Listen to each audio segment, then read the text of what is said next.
બેન મનીષભાઈ દવે છે. અહીં ભાવનગરમાં પહેલાં મનુભાઈ વ્યાસ ધારાસભ્ય હતા કોંગ્રેસના, એમની હું દીકરી છું અને હું પોતે પણ એલએલબી થયેલી છું. એટલે મને ખબર છે કે આ રીતે આ ગેરકાયદેસર છે, આ જવાબદારી તંત્રની છે.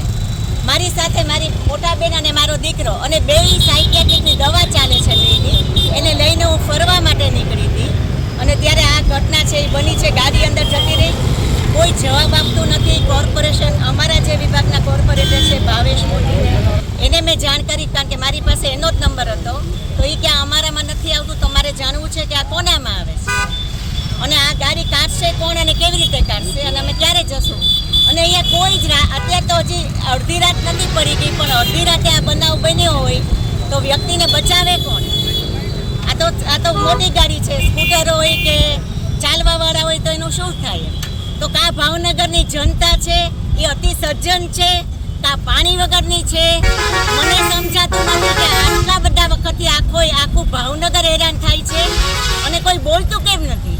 કેમ બધા ગમે ત્યાંથી એક સર્કલમાં 8 આવા સર્કલ કરેલા છે તો આમ જાય ક્યાંય કોઈનો અવાજ જ નથી.